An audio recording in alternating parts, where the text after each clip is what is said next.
Hi, my name is Seth. Welcome to my YouTube channel. And just like every good businessman in every good Zoom call, I am definitely wearing pants right now. It is the new month, which means we got to talk about last month and everything that I watched. And let's see if I would recommend it or not. Let's get right to it. On July 2nd, I watched Super Mario Bros. While I was researching my video that I put out. You can check that out at the card up above. Now, this movie's a little complicated on whether or not I would recommend it to you or not. If you're looking for a movie that's actually good, probably not. I enjoy this movie incredibly because I grew up with it. Nostalgia's heavy in this one for me. It's not a good representation of the source material. It's not even really a great movie in general. You do get a lot of cool visuals, and the effects were really good for the time. But I'm probably gonna say not for anybody who doesn't already have interest in it. On July 3rd, though, I did watch a movie which I highly recommend to everybody who can stomach any kind of violence and even the littlest amount of language, and that's Mad Max Fury Road, one of my favorite movies to come out in the last decade. 2015 gave us this big surprise, and I tell you what, it is so good and still holds up incredibly. And so if you get a chance to watch Mad Max Fury Road, I'd say take it. It is a feast for the eyes, is what a reviewer would say, I'm sure. But I like it. Plus, it's really cool and got fun music. On the 4th of July, I watched the classic movie that everybody watches on Independence Day, that being Gotta Kick It Up, the Disney Channel original movie. Based on a true story, it's about a bunch of high schoolers who are part of a dance team. And as far as Disney Channel original movies based on true stories about dance teams go, it's probably one of the best. Plus, the lady who does the voice of Meg from Hercules is in it. So that's pretty cool, I guess. If you're around the same age as me and you watched it when you were growing up, I think you could watch this one and be, pleasantly surprised in that it kind of holds up. America Ferrera is in this movie, which justifies watching it on Independence Day for that reason alone. On July 5th, I watched The Tomorrow War, Chris Pratt's new action movie. This movie's pretty long. It goes on longer than it needs to. They could cut out a couple action scenes and not lose anything thematically. In fact, would have had more time to work on the characters and everything. But all of that being said, it's not bad. I had a good time watching it. Definitely a little intense for the kids, so glad that they missed it at my house. Otherwise, I think that people would have been sleeping on my bedroom floor because of the nightmares that they were going to have. Tomorrow War, though, if you watch the trailer and you think looks good, I'd say go for it. If you look at the trailer and you say looks bad, I'd say don't watch it.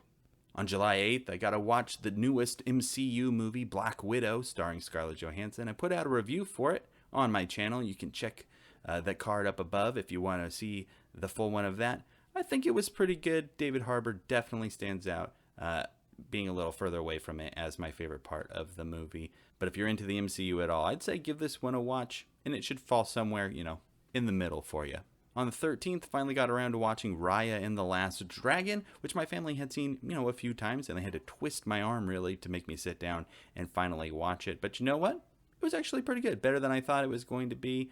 I think that it had some fun little set pieces and hit a couple different emotional notes that I wasn't really expecting going into the movie.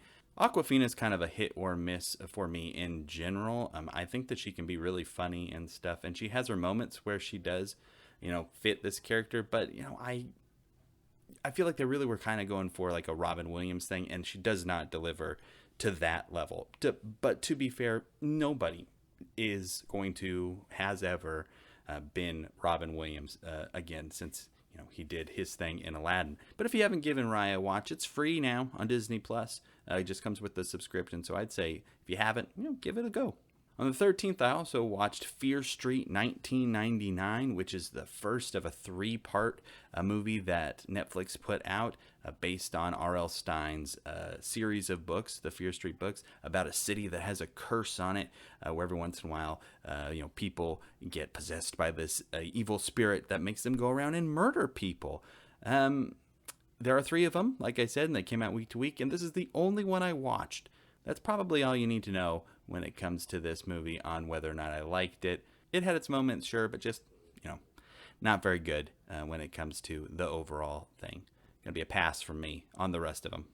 And speaking of pass, let's talk about Space Jam: The Last Legacy, on which It's really bad. Which came out and we watched on the 16th. Probably the worst movie that I've seen this year. Well, at least that's come out this year. Again, the Mad Max part is the best part of it. Let's say that. I think LeBron James is got charisma when he's in real life, but as a voice actor, which is what he was for almost, I feel like, half of this movie, he just does not bring it. And so, for me personally, the original Space Jam is going to stay above this one. Not saying it's great. Don't mistake me for having said that. I enjoy it. Not saying it's a great movie, but I do like it more than this new one.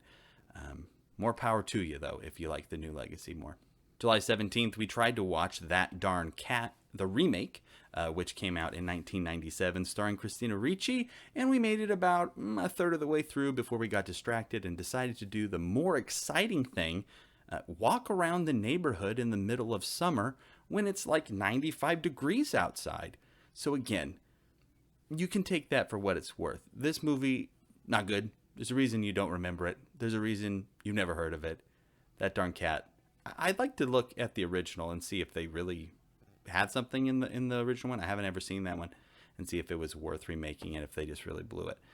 But yeah, this is on Disney Plus, and I'd say just keep it forgotten. On the 21st, I picked up SpongeBob Sponge on the Run from the Red Box to watch with my kids, and I'll tell you this, I didn't think it was going to be very good at all, so the fact that it was at least kind of passable for about 75% of the movie was pretty good. I enjoyed the movie as a whole as a SpongeBob thing, right? It's in 3D instead of like the traditional 2D animation, which some people might have a problem with. I don't really care.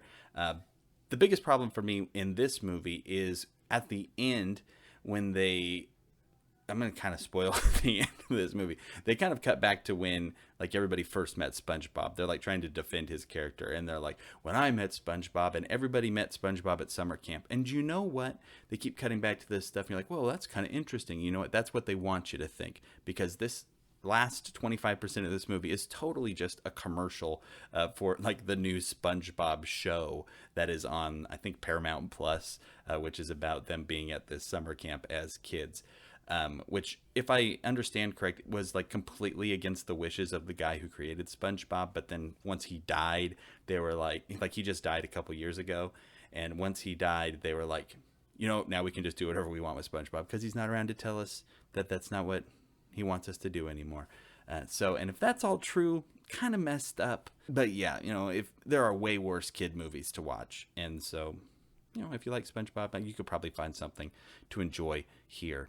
When I picked up SpongeBob from the Red Box, I also picked up the first Escape Room movie, which came out in 2019. Talked about it a little bit in this review up here, along with the sequel that I saw the day following on the 22nd. And so I'm not going to really talk about those too much. Again, I mentioned in my review, if the premise is interesting to you, I think you could probably get something out of it. They're both PG-13, so you don't be expecting a lot of gore, and thus, of course, that's something you were wanting to make sure and avoid. There are people on both sides of that camp. I, for one, kind of enjoy a break from, you know, seeing somebody smash into stuff when they die and just letting it be like, oh, they fell. That's okay. Either way, you know, they're pretty intense movies. I wouldn't say that they are, you know, a horror. It's not a horror movie. It's like a kind of like a thriller. And so if that sounds like something that, you know, you could give a watch, I'd say go for it. I enjoyed them.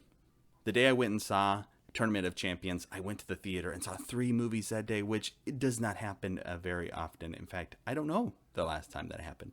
Guaranteed it was over a year ago. But I also went and saw Snake Eyes, G.I. Joe Origins on that day. Again, another review you can watch that I put out on the channel. Pleasantly surprised with Snake Eyes. It didn't do very good at the box office, but, you know, that doesn't surprise me, especially given the climate of everything that's going on and just people going to the movies in general. But if you watch, like, let's say the Transformer movies and you enjoyed the first one and then it kind of fell off for you, I'd say this is almost on par with the first Transformers movie. It lacks Shia LaBeouf, and so if that's what you want, this is not going to deliver. Why would you think it would deliver Shia LaBeouf? It was not promised to you at all. Anyway, Snake Eyes gets like a from me. And then the last movie that I saw on the 22nd in theaters was M. Night Shyamalan's Old. Again, there's a review for it on my channel already.